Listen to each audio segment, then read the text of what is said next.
आज आप लोगों को बताना चाहता हूं कि बहुत सारी चीज़ें ऐसी होती है, जैसे हम वर्ग निकालते हैं, किसी चीज़ का स्क्वायर निकालते हैं, बहुत सारी संख्याओं में अटक जाते हैं। खास तौर पे जब हम एक कॉलेज में या हम एक स्कूल में पढ़ते हैं तो उस टाइम का दौर कुछ अलग होता है। वहाँ पे बड़ी चीज़ें किसी भी सवाल को, किसी भी क्वेश्चन को बढ़ा चढ़ा के एक्सप्लेन करना एक अच्छी बात होती है, वहाँ पे एक सीखने को मिलती है चीज़ें। लेकिन बाहर जाके जहाँ पे हम एग्ज़ाम देते हैं वहाँ पे होती है ट्रिकी। जिस पे ट्रिकी आती है वो टाइम को बचा के अपना काम अच्छे से निकाल लेता है। खास तौर पर ये चीज़ सोच के चलना है, जिस इंसान की अच्छी रीजनिंग होगी ज़रूरी नहीं है उसका अच्छा मैथ हो, लेकिन जिसका मैथ अच्छा होगा उसकी रीजनिंग ज़रूर अच्छी होगी। और इसी मैथ में से एक छोटी सी ट्रिक मैं आज आपके लिए लेके आया हूं।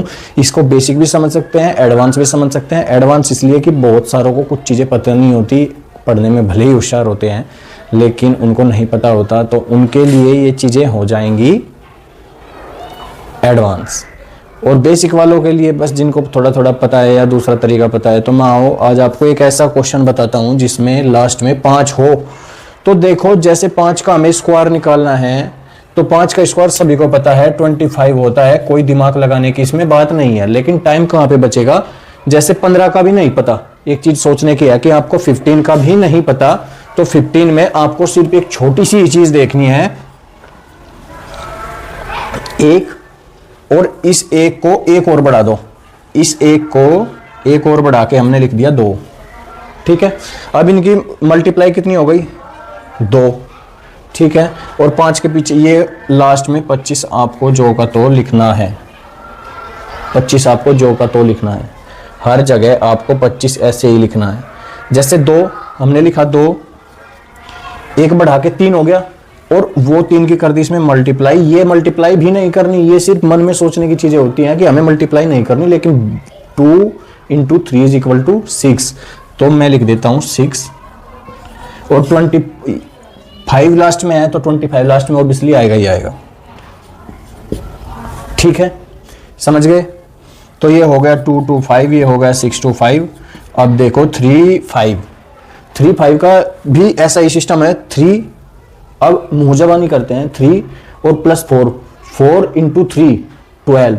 ठीक है ना, तो यहां पे हो गया 12 और ये हो गया 25।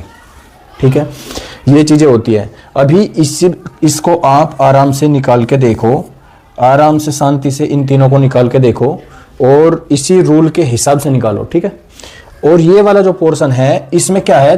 3 डिजिट है, इसमें 3 अंक की है, तो मैं आपको बता देता हूं, इसमें आपको डिवाइड करना पड़ेगा 2 अंक का, 10 का और 5 का।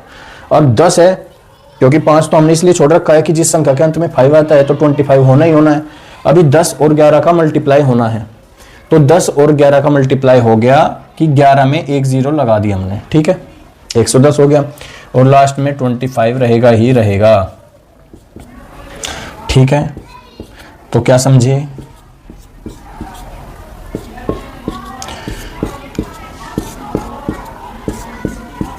तो आपको ये पोर्शन जो मैंने दिया है इसको निकालना है खुद। ठीक है, अब 115 है, 115 तो 11 और गुना 12, 11 होते हैं 121। हमें एक बार और 11 ऐड करना है, तो कितने हो गए? 132। तो 132 को हम लिख लेंगे जो का तो, और 25 हो जाएगा बाद में। ठीक है, इससे भी बेहतर और इससे भी अच्छी और भी ट्रिक्स आपके सामने आने वाली है, बस थोड़ा वेट कीजिए और मैं ऐसी ही धमाकेदार चीजें लाऊंगा। अगर किसी और सब्जेक्ट को लेके भी कोई चीजें चल रही है, या एनसीईआरटी पोजीशन पे, या फिर एडवांस लेवल का मैथ, या आपको जो भी चाहिए आप एक बार कमेंट कर देना, मैं उसी के रिलेटेड एक बेस्ट वीडियो डालूंगा जिससे आपको ये चीजें क्लियर हो जाएंगी कि हाँ, यहाँ पे कुछ अलग सीखने को मिला, कुछ स्पेशल सीखने को मिला। Thank you.